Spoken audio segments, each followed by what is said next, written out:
पूर्णिमा की पूजा में पढ़ी ये कथा, हर कार्य में मिलेगी सफलता। बुद्ध पूर्णिमा के दिन भगवान विष्णु के 9वें अवतार भगवान बुद्ध की विधिवत पूजा अर्चना करने का विधान है। कहते हैं कि इस दिन विधि विधान से भगवान बुद्ध पूजा और उनकी कथा पढ़ने से व्यक्ति को शुभ फलों की प्राप्ति हो सकती है। पंचांग के अनुसार बुद्ध पूर्णिमा का त्यौहार हर साल वैशाख माह शुक्ल पक्ष की पूर्णिमा तिथि को मनाया जाता है। वैशाख माह पर भगवान बुद्ध से जुड़ी 3 अहम बातों के लिए जानी जाए, जिसकी वजह से यह दिन इतना खास माना जाता है।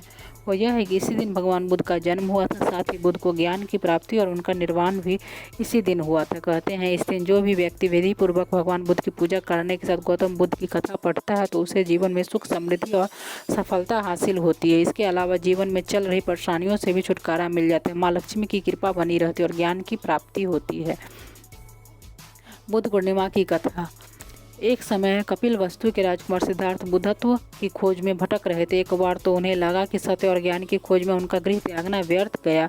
उनकी हिम्मत टूटने लगी, धीरे धीरे उनकी हिम्मत खत्म होने लगी। प्रयास करते करते एक समय ऐसा आया जब सिद्धार्थ को ऐसा लगने लगा कि सत्य और ज्ञान प्राप्त करने के लिए उनका अपना घर छोड़ना व्यर्थ हो गया। मान्यताओं के अनुसार उस समय एक छोटी सी गिलहरी की एक सीख ने सिद्धार्थ को गौतम बुद्ध बनने में सहायता की। ऐसा माना जाता है कि जब सिद्धार्थ सत्य और ज्ञान प्राप्त करने में असफल हो गए तब उनके मन में यह विचार आने लगा कि वह राजमहल वापस लौट जाएं।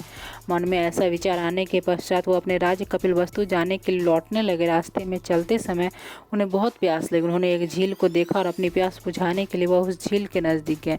झील के निकट जाकर करके उन्होंने वहाँ पर एक गिलहरी को देखा। छोटी सी गिलहरी पानी पीने के लिए बार बार झील में जाती और अपनी पूँछ को उसमें डुबोकर वापस रेत पर झटक देती। यह देखकर सिद्धार्थ के मन में यह सवाल उत्पन्न हुआ कि यह नन्ही सी गिलहरी क्या कर रही है। उन्हें ऐसा लगा कि शायद यह गिलहरी झील को सुखाने की कोशिश कर रही है, पर इस तरह गिलहरी का प्रयास कभी भी सफल नहीं हो पाएगा। तभी उन्हें महसूस हुआ कि गिलहरी उनसे कुछ कहने की कोशिश कर रही है। सिद्धार्थ को ऐसा लगा जैसे गिलहरी उनसे कह रही है, यदि कोई व्यक्ति अपने मन में किसी कार्य को करने की ठान ली और उस पर अटल रहे तो वह कार्य सफल हो जाता है। बस हमें कभी प्रयास नहीं छोड़ना चाहिए। तब सिद्धार्थ को अपने मन की कमजोरी का एहसास हुआ।